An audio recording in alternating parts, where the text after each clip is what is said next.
Every software application has secrets. User passwords and database credentials must be managed carefully because poor access controls can lead to disastrous scenarios. Vault is a tool for secret management developed at Hashicorp, a company that builds software tools for application delivery and infrastructure management. Seth Vargo is a software engineer and open source advocate at Hashicorp, and in today's episode, he discusses the advantages of having a single tool to manage all of your secrets. If you are not a security expert, don't worry. We discuss some of the basics of security, and if you are a security expert, you will appreciate the comparisons we discuss between Vault and other tools that have been used for secret management. Before we get to today's show, I want to mention that Software Engineering Daily is looking for sponsors. There are around 10,000 engineers listening every day, so if you're interested in reaching that audience, send me an email at softwareengineeringdaily@gmail.com. The audience is growing quickly, so it's a great opportunity for sponsors who want to reach software engineers. And if you're a listener of the show and you want to support Software Engineering Daily, please share your favorite episode on Twitter or Facebook. I wouldn't be asking you to do that if I didn't think that there were a lot more people that would be interested in this show. I sincerely believe that many more people would like it. So with that said, let's get to this episode. Seth Vargo on HashiCorp's Vault.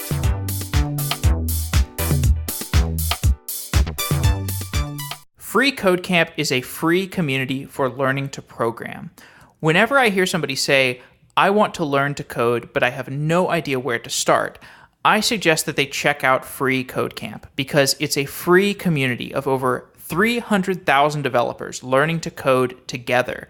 Learning to program alone can be isolating, but the community at FreeCodeCamp is friendly and always willing to help. That's why it's such a great community to join as a new programmer. Other ways of learning programming can be expensive, they can be intimidating. FreeCodeCamp costs no money. There's no risk. FreeCodeCamp will teach you how to write code and work on projects for nonprofits. This lets you build a portfolio of work that you can show to potential employers and then get a programming job of your own. FreeCodeCamp did not pay me for these ads. I am a huge fan of FreeCodeCamp, and I want to show my support to Quincy Larson and the rest of the team at FreeCodeCamp with some unpaid advertising spots on this show. If you have a friend who wants to learn to code, send them a link to FreeCodeCamp. Tell your mom, tell your sister, tell your grandfather, tell your brother. Programming is the ultimate creative tool, and everyone should know how to do it. FreeCodeCamp teaches you to do it for free. Thanks to FreeCodeCamp for doing your great work, and let's get on with Software Engineering Daily.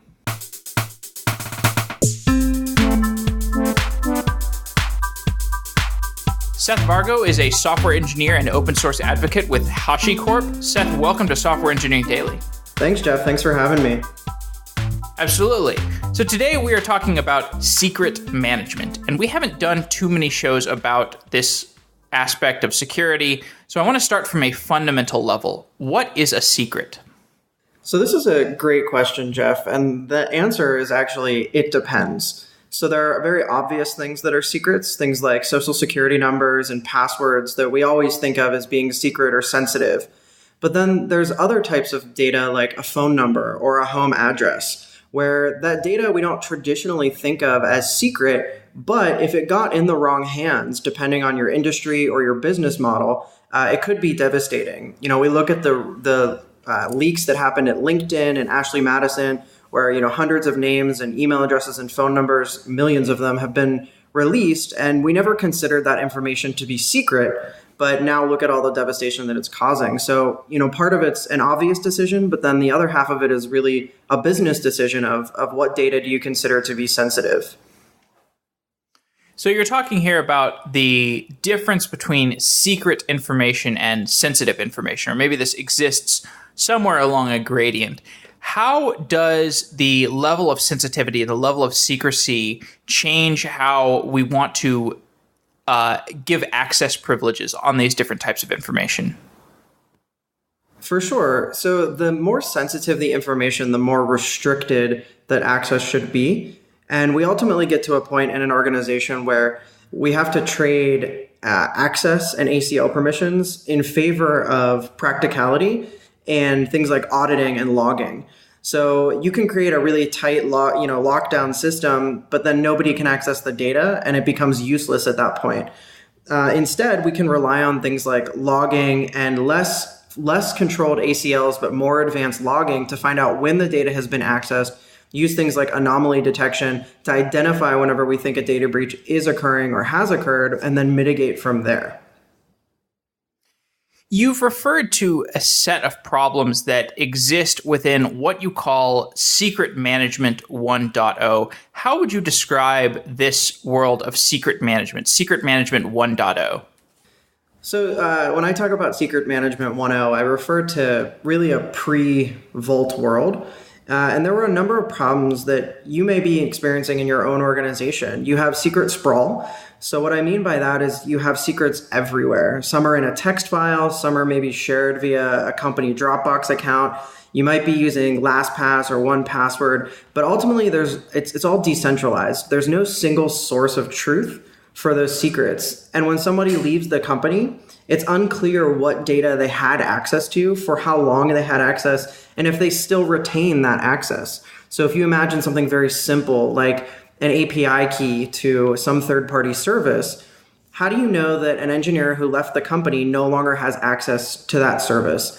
Perhaps that service exposes some type of logging, but if they don't, how can you identify if that API key is still being used? And worse, who is going to take the time to log into all of those websites and regenerate those tokens and then redistribute them and make sure everybody has the new tokens? So that's one of the problems of pre-secret 1.0. The second problem that's closely related is this break glass procedure that we like to refer to. It comes from the notion that, when there's a fire, you have to break the glass to get to the fire extinguisher. And the idea there is once you've detected a break, data breach, leak, unauthorized access in your network, how do you mitigate data loss at that point? Or data stealing, data getting into the wrong hands? And this is the break glass procedure. And really, in the decentralized environments, one of the symptoms there is that there's no way to just revoke those secrets. There's no visibility into who has access to what and how they're using that data. So when you do think that you have a data breach, you can't safely revoke existing secrets without potentially taking all of your applications offline or causing customer downtime. There are a couple fundamental vocabulary words that you discussed in the answer you just gave. And the first one is a token, and the other one is a key. So could you define what a token is and what a key is? Sure. So this is a little bit of some Vault terminology. If you're familiar with the way a website works, when you log into a website, you put in your username and password, and you click submit on the form. The server authenticates you. And from that point forward, you're no longer identified by your username and password. Instead, you get a cookie in the browser with a session ID. And that session ID is some type of UUID. And that's actually how you're identified moving forward through the application. In Vault, the token is that session ID.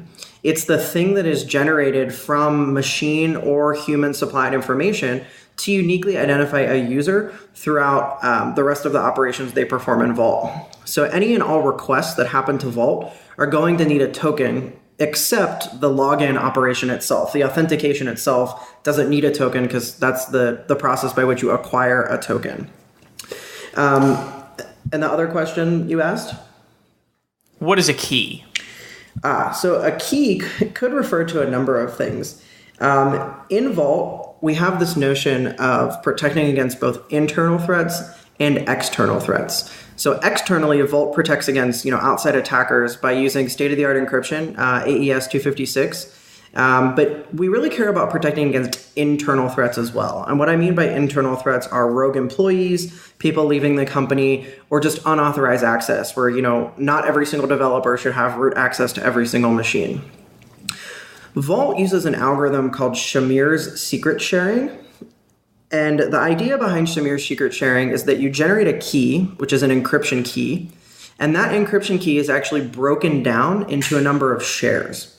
So if you imagine I took a physical key to unlock a door, and I cut it into 5 pieces, and I gave those 5 pieces to 5 of my friends. all 5 of them would have to come back together, and we could super glue the key back together to unlock the door or unseal the vault in this case. Shamir's secret sharing algorithm is very similar to that, except the only difference is we don't need all of those pieces to come together. We only need a minimum threshold to come together. So even though I cut the key into 5 pieces, the way the algorithm works is that, let's say, any 3 of them could come back together to regenerate the master key, which can then be used to unseal the vault. And when the vault is sealed, just like a bank vault, when a bank vault is sealed, you can't get in and out, you can't access the safety deposit box or any of the money inside. Vault behaves the same way with its barrier. Whenever the vault is sealed, Vault itself doesn't actually know the encryption key. You can't get any of the data out, and you can't write any new data in. It's only once the vault is unsealed or opened that you're able to read and write data, provided you have the permission to do that. So when you distribute these key shares or shards to the people in the organization, you prevent one person from having full reign or control in the system. And Shamir's secret sharing algorithm is customizable. So you can have 10 key shares with 2 people who have to enter their key, or you can have 100 key shares and 50 people need to enter their key. It's entirely configurable based off the size of your organization and your security requirements. One thing I always like to bring it back to the real world is if you've ever seen one of those movies where like the president of the United States or the prime minister have to like enter a bunch of codes to disarm a nuclear missile. That's actually Shamir's secret sharing algorithm in Hollywood or in movies. It's actually the same process that's being used. Yes, absolutely. And I understood that analogy when I was preparing for this. I thought it made a lot of sense. And I want to talk about Vault in more detail, but I think I should come back to talking more about the secret management 1.0 stuff, because we're kind of talking about the solution to a problem before talking in detail about the problem itself. So, we've started talking about Vault in terms of how it actually works, how it protects secrets. But let's come back to the idea, like how has the software industry typically protected this type of secret or sensitive information that you talked about at the beginning of this conversation? I think it really varies, Jeff. Some people are using a database and then they have an encryption key, and they're built their own type of system for managing this data. Some people are putting it in plain text. To be totally honest, some startups don't follow the best security practices of the industry, so they're just dumping all of that data in plain text. It's really, pre-secret management, it's really an unsolved problem prior to Vault. And there are a number of solutions that'll get you halfway there, but nothing will get you 100% of the way there. A good example is there's 2 identities that need to access secrets. The first is a human. I need to be able to get API keys and credentials to access services. But then machines, my applications, my laptops, my devices need to be able to get credentials as well so that they can talk to a database or talk to some third-party service. And a lot of the solutions out there only cover one facet.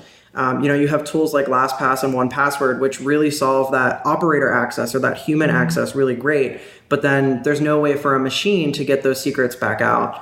And then you have tools that are really great for computers to access data, but they're not operator friendly. There's no way for a developer to get a credential to log into AWS, for example. So Vault really takes both of those ideas and puts them into a single system. And the way it's different than traditional secret management is that traditional secrets are static, meaning you write them down or you type them in or you put them in a system and they don't change moving forward. With Vault, secrets are highly dynamic. So Vault actually generates dynamic secrets for you and then manages leases and expirations. So instead of having a database credential that's hard-coded into your application and lives for years, your application might get a database credential that's valid for 15 minutes, and then it gets a new credential after that. And this means that if that credential somehow makes it into the wild, it's probably expired by the time that an attacker gains access to it. And if not, you can revoke just that single credential by looking in the logs.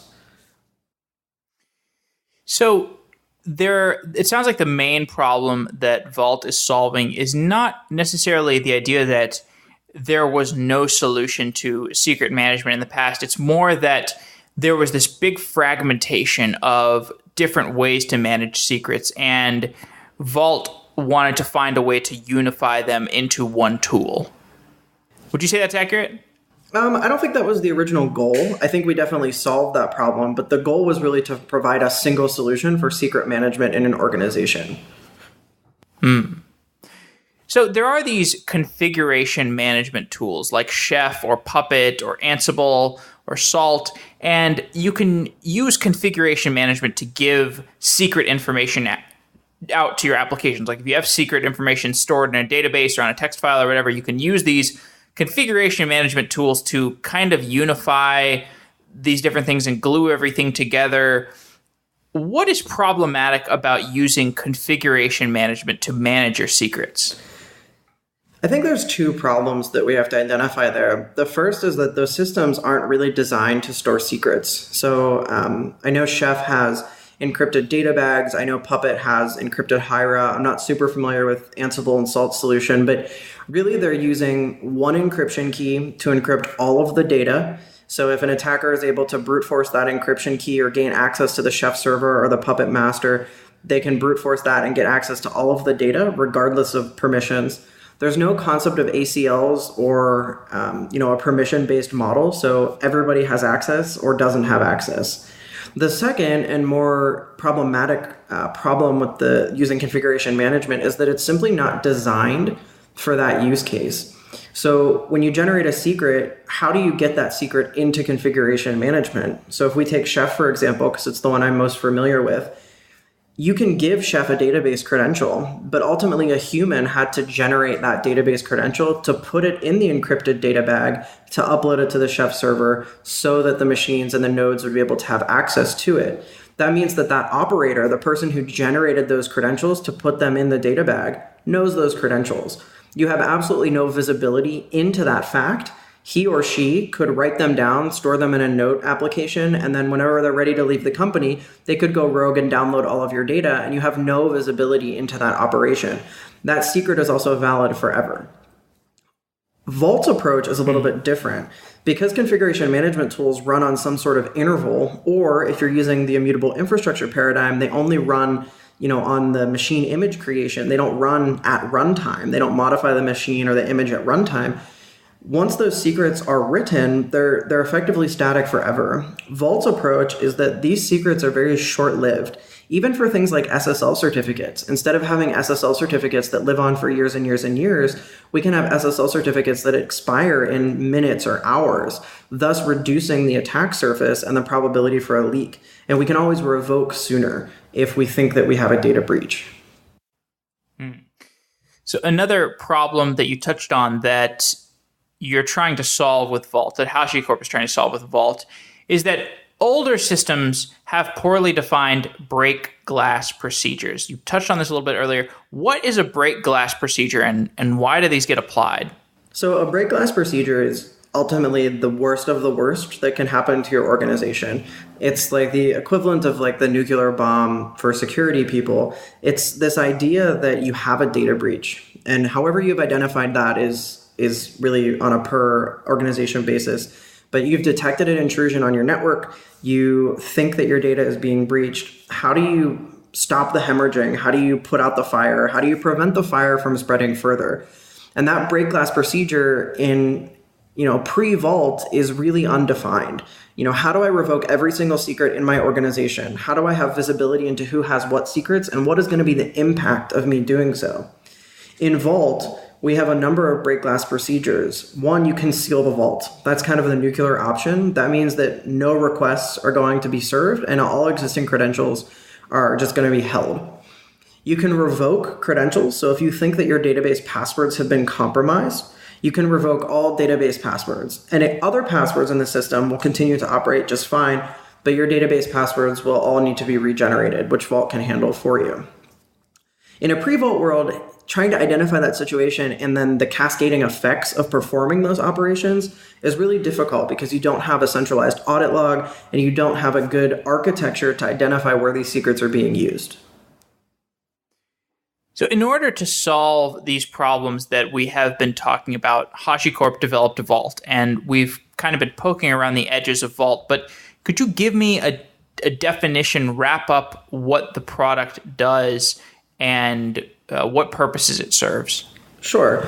Vault is an open source tool for secret management and distribution.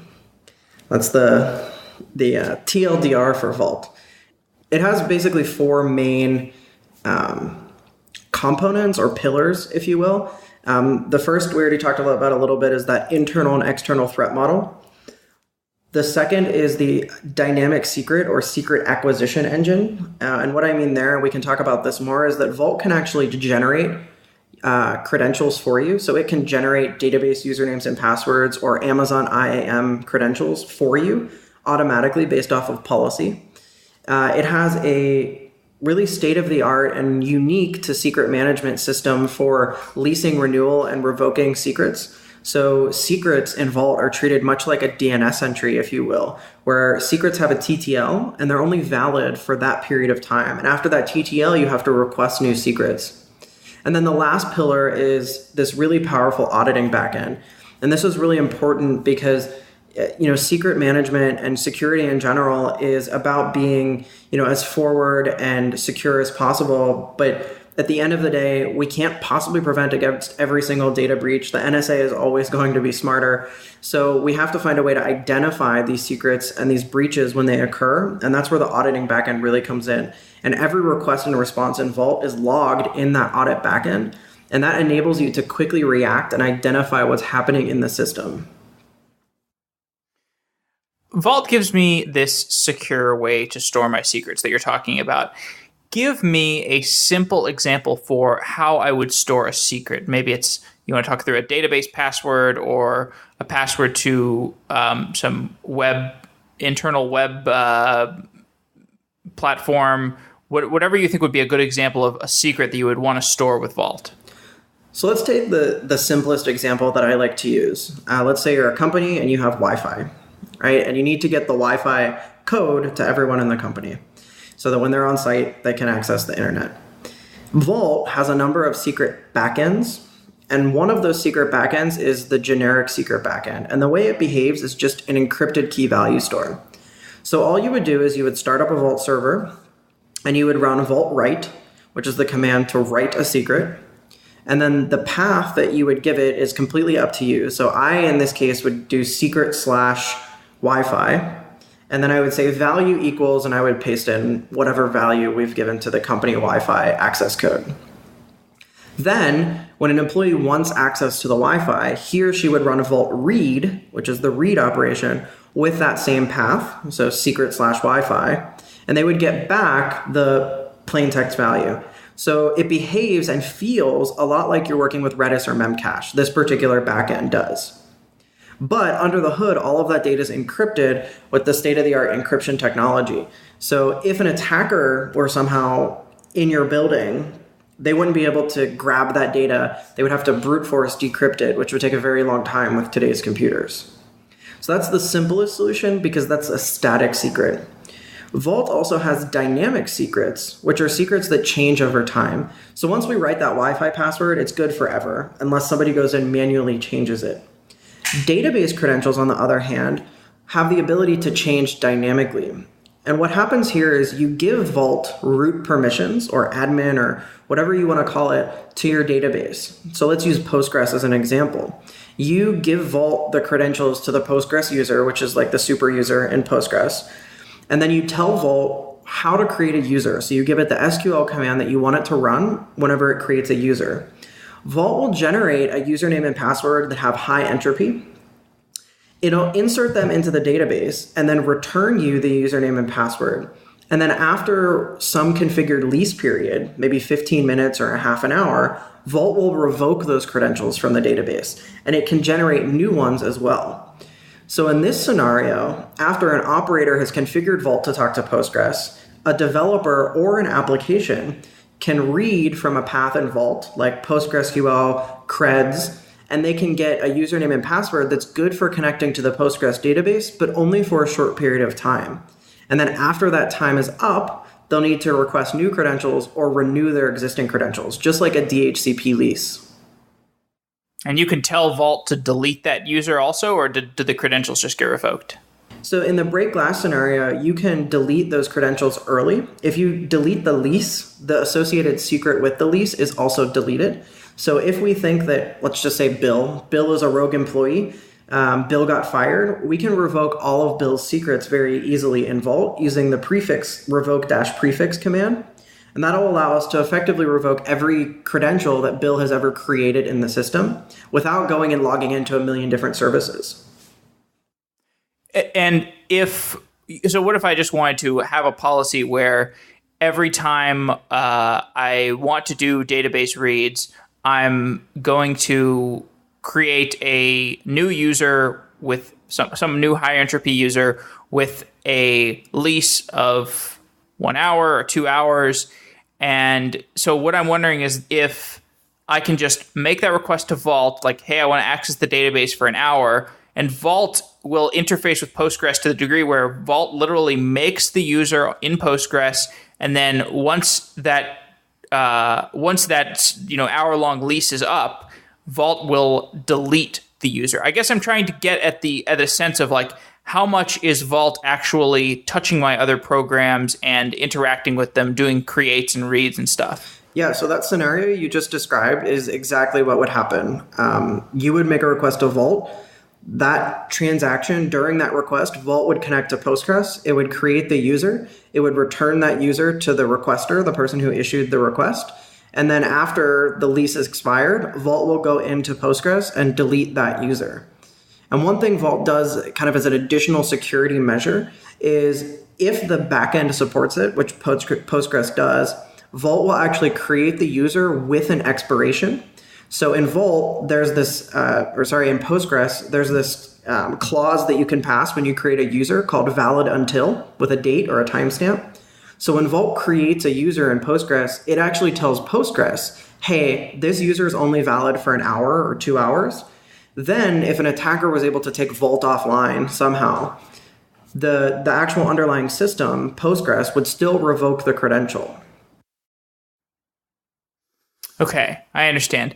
So in the Wi-Fi example that you gave, so basically the Wi-Fi password is stored in Vault, and if I'm a new engineer working at the company, I join and I say, Vault, what is it? I forget the name, but Vault, give me the Wi-Fi password. So if two people get that password at the same time, so Alice gets the Wi-Fi password and Bob gets the Wi-Fi password, and then they both use it.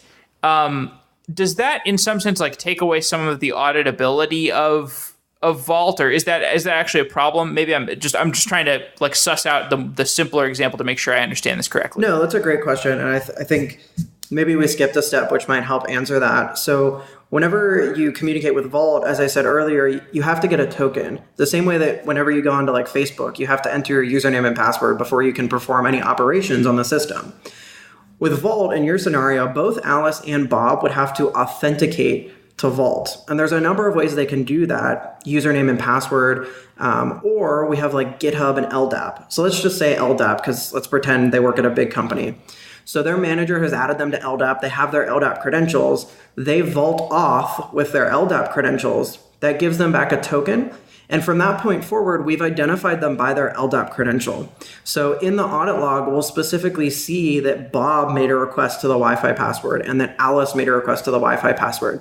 So you're uniquely identified with that credential. The same way in a web application, even though you're identified by a session ID, that's tied back to your identity in the system, whether that be some table in the database or some third-party OAuth provider. Got it. So let's say I've got all my secrets stored on Vault and I have a new employee joining my company. Is the general operating procedure that you have some kind of protocol for what secrets you give that new employee access to, and then you tell the employee like, hey, if you want Wi-Fi, you enter this, here's the key in terms of the key value terms. And if you need access to the user database, here's the key that you get to find this. Or how exactly does that work? Like you onboard a new employee, how do you tell them like what they do to access Vault and what credentials do you give them? So everything in Vault is role-based, ROLE. So as an operator or the administrator of Vault, you very early on make decisions about how you want to structure the data. And roles are mapped to policies, and policies define what permissions you do and do not have in the system. So in terms of how you gain access to things, if we take the LDAP example, you can map policies to the OU that you live in LDAP. So you can say anybody who's in the developer's OU gets access to this set of secrets in Vault. Then you can either rely on some documentation or word of mouth, or you can use the Vault list command, LIST, which will show you which things you have access to based off of your current authentication. So that's how you can identify the secrets and the paths that you have access to read from.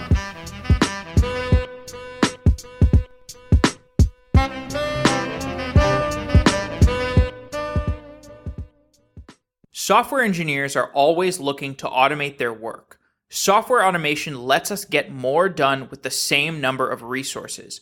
Investment automation works the same way.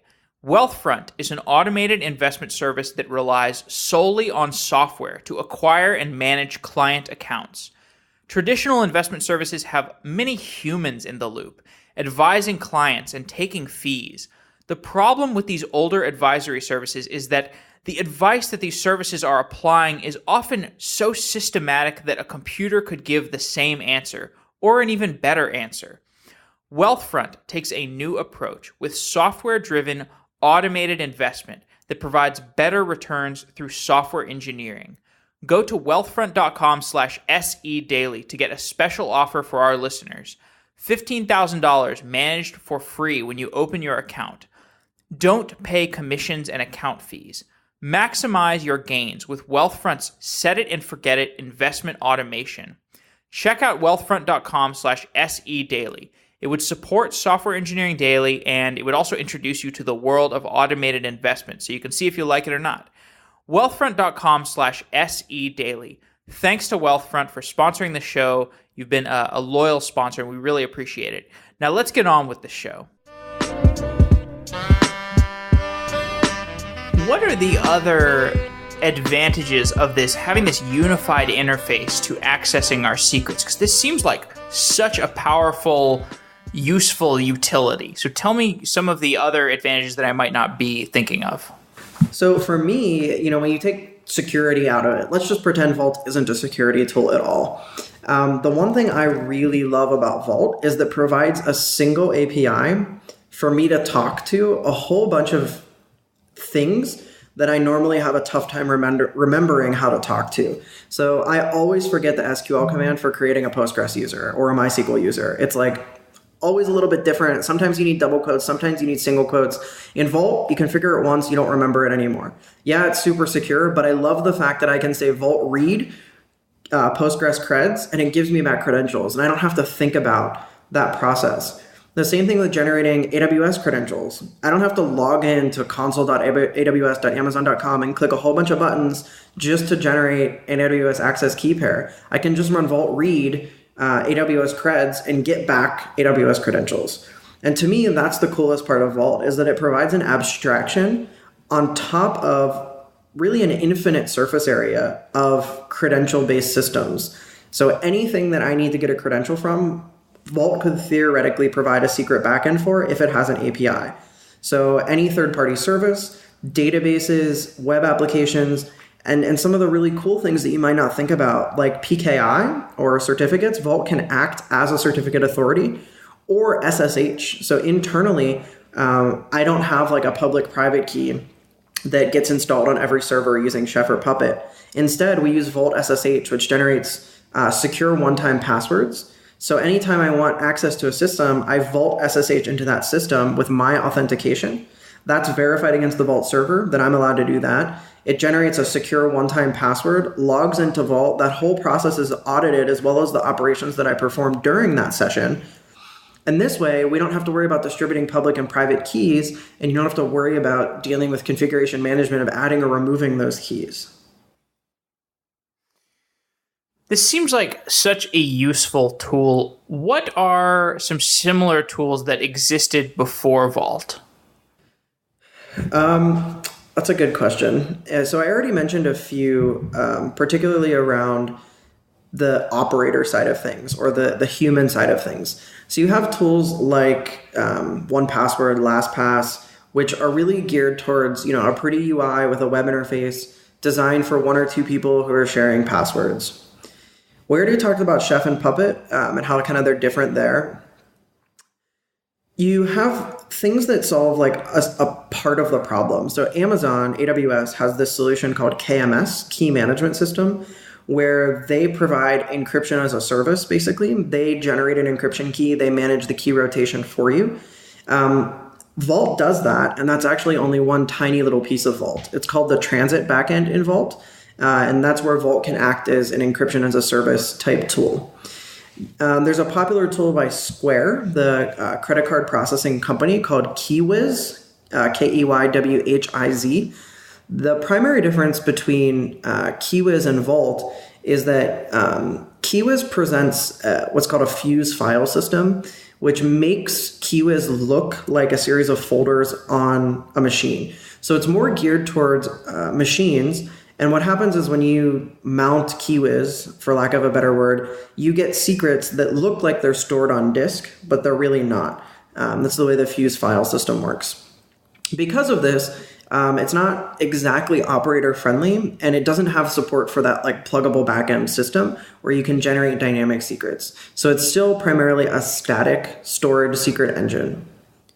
Additionally, none of the other solutions that existed out there really handle that internal threat model. So a lot of the existing solutions are really great about external threats, using state-of-the-art encryption, making sure they have key rotation, timeouts, etc. But they don't do a really good job of that internal threat. Like, how do I protect from one person knowing all the secrets or going rogue or causing damaging operations if they get mad or angry or just having a bad day? Right. And the mode of that kind of internal monitoring, if I'm correct, is this detailed audit log. Is that correct? Yes. Okay, so why is it so useful to have a log for how people are accessing secrets? I mean, obviously, there's like, in a worst case scenario, you can figure out how people are doing this. But is there a reason to use this on a day-to-day basis, or is it more of a precautionary measure? So the Vault Audit Log, which is in JSON, so it's machine parsable, is really one of the first things that you should enable and configure out of the box. The Vault Audit Log is going to do a lot for you. As an operator or an administrator of Vault, it's going to help you identify whenever Vault is performing badly. So if it's performing slow or whatever, using lots of memory, the audit log is going to help you identify that.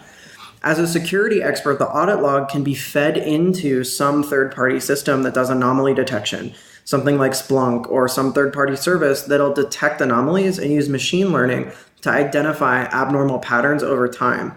And this is super powerful, especially in a large organization where you can't sit there and read every single line that comes through the audit log.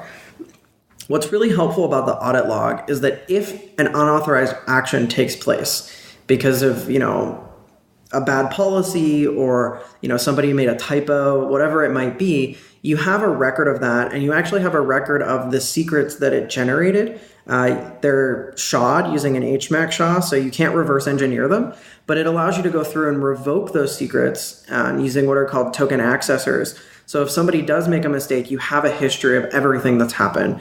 So the audit log is really like the equivalent of your bash history file for the entire Vault server. It allows you to go back and look at the operations that took place, and it allows you to either replay them or revoke them, undo them. Uptime is very crucial for a system like Vault because you obviously need Vault to be up all the time so you can access these great things that are behind your secrets. What is the distributed systems model of Vault that ensures high availability? Sure. So the way Vault works is it has what's called a storage backend. And that's just as the name implies, that's the durable storage where data is written. In order for Vault to be highly available, the storage backend needs to also be highly available. And what that means is that Vault itself doesn't actually have high availability built in. Instead, it has support for high availability through the storage backend. So for example, if you're using the file system backend, there's no high availability for that because there's no way to share a file system among the Vault servers. If you're using the console backend, which does support high availability because it supports leader election, Vault can actually run as a cluster and write data to console to store the data in console. Similarly, etcd, which supports leader election, would allow you to use the HA backend. In high availability mode, what happens is Vault acquires a lock using the leader election algorithm provided by the storage backend. And then one of those vaults becomes the leader and the rest of them become a follower. So it's a kind of a traditional HA, one leader, one follower. If in the event the leader dies, somebody unplugs it, it has a crash, whatever it might be, any of the other followers can take over. The overall mission of HashiCorp was explained some by Mitchell Hashimoto in the interview that I did with him several months ago. Is a really popular episode. So if anybody's listening to this and they like this episode, I encourage them to check it out. From your point of view, what is the overall mission of HashiCorp, and why are the tools that HashiCorp is building becoming so popular? From my perspective, I always like to describe HashiCorp as a tool that makes your life easier, a company that makes tools that make your life easier. My marketing team would like me to tell you that HashiCorp builds tools that automate the modern data center, which is a lot of buzzwords. But for me, I like to describe HashiCorp as a company that solves real problems. We never build a tool that isn't solving a problem that we've had on our own. You look at Vagrant, Terraform, Consul, Vault, Nomad, they're solving problems that we've identified, and we feel the pains of those problems. And because we feel the pain and we understand the use case, it allows us to build a really solid solution. And I think that's the reason that people really love our products, is that we're not building something to try to make, $1 million. We're building something because it solves a problem, and we wanted to solve that problem really, really well. How does Vault fit into the overall ecosystem of those types of products that you're solving? Because obviously, as you mentioned, HashiCorp builds products that solve real problems. But the other thing is that they fit together very nicely. I think it's iconic in the fact that Vault can sit on top of Console and get high availability from Console. So tell me more about how Vault fits into the overall ecosystem of tools being built by HashiCorp. Sure. It might be helpful to take a step back just in case any of the listeners aren't familiar with the full tool suite. So on the development side of things, or let's take a step back. If we split an organization into three parts, application lifecycle has kind of three phases: development, operations, and then runtime.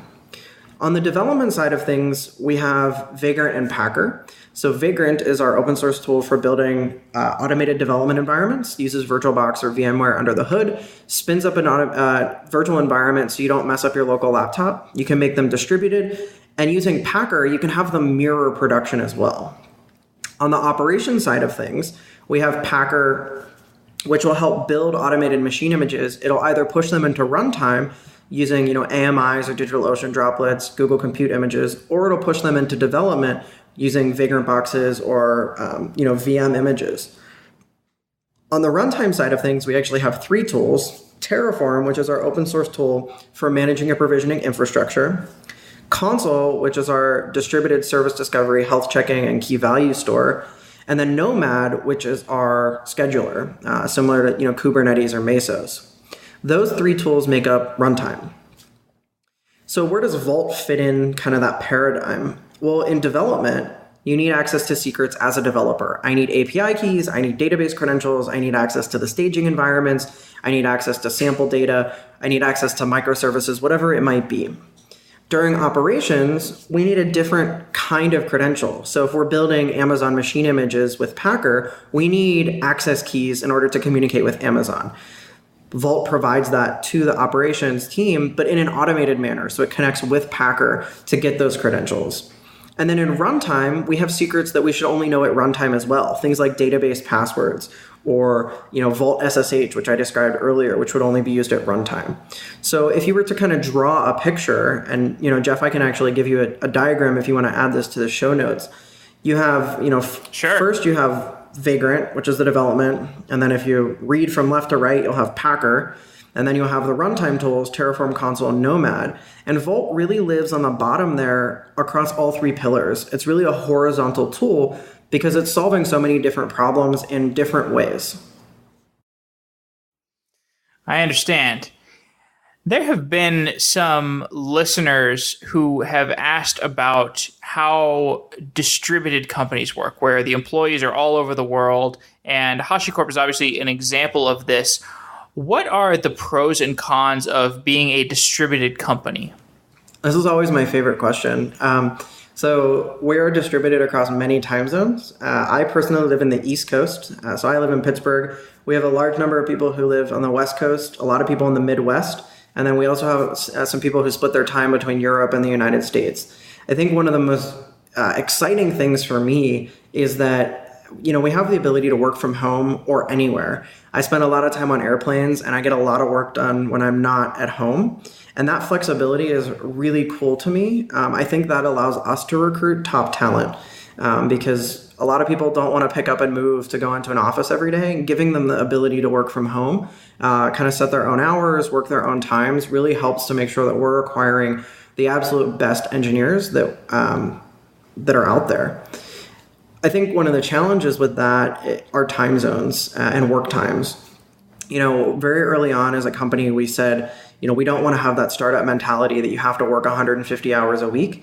So we have a lot of people who have kids and families and they have obligations. And, they do work a traditional 9 to 5 with a lunch break. And because of that, there's not a lot of overlap and FaceTime with people. So one of the challenges we do have is, trying to schedule an all company meeting across 9 time zones. Is challenging to say the least.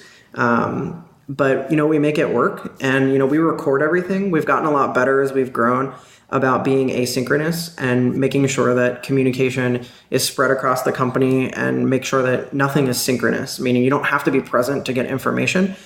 We have lots of distribution channels for information, and that's really critical being in so many different time zones with so many different people. Yeah, and I think that this, avoiding the 150-hour work week, meat grinder organization has really become a competitive advantage for the types of companies that are enacting it. I think you really start to see diminishing returns when you have those kind of demands out of your employees, and conversely, if you have a more welcoming policy, like you can have a 9 to 5 and whatever, the people who want to overwork and who will naturally overwork and who will work at odd hours because they are really loving what they will do, the low pressure environment will bring out the best in what they do. So it really, I think this movement to distributed companies and lower work strenuous policies are these are things that are really positive for the programming ecosystem as a whole. Really just add some liberation. So okay, well, I guess maybe we could close off by just telling me a little bit about your work. What do you do at HashiCorp, and what are your goals as an individual within the company? So that's a great question. I should have started off with this, I guess. I've been with HashiCorp just a little under 2 years. So I'm one of the first employees, single digits. It's 4 or 5, depending on who you ask. I am an engineer by trade. So I went to school. I have statistics, economics, and information systems degrees from Carnegie Mellon. I joined as an engineer. I wrote a lot of the commercial product that we offer, Atlas, and then the enterprise offerings around our open source tools. I work on all of the tools. You won't find a single HashiCorp product that my name isn't in the Git log, at least right now. More recently, starting this year, I've broadly taken over the responsibility of education and evangelism. So I run all of our public and private training offerings, and I do a lot of getting on a stage and podcasts and those types of things, and I really enjoy it. And then one of my other responsibilities, which doesn't actually fall in my job, but I really like to do it, and I'm glad that HashiCorp has given me the opportunity to do it, is working with our events planner to plan HashiConf. So I'm very involved in both HashiConf EU and HashiConf US to help plan that conference and really give back to our community and our customers. Did you say that HashiCorp is 4 to 5 employees today? No, sorry. I was employee number 4 or 5, depending on who, on who you ask. We're right around 40 to 50 people today. Okay, cool. All right, well, Seth, thanks for coming on the show. I know you're exhausted from recently landing from Munich, but I really want to thank you for coming on. And if you ever want to come on in the future to talk about any new HashiCorp developments, I know the listeners love HashiCorp and they really want to hear more about it. So you're welcome on anytime. Yeah, thanks for having me. And I'll send you some links for the show notes as well as those diagrams that I promised. Okay. Have a great day. I'll talk to you later. Bye-bye. Okay, see ya.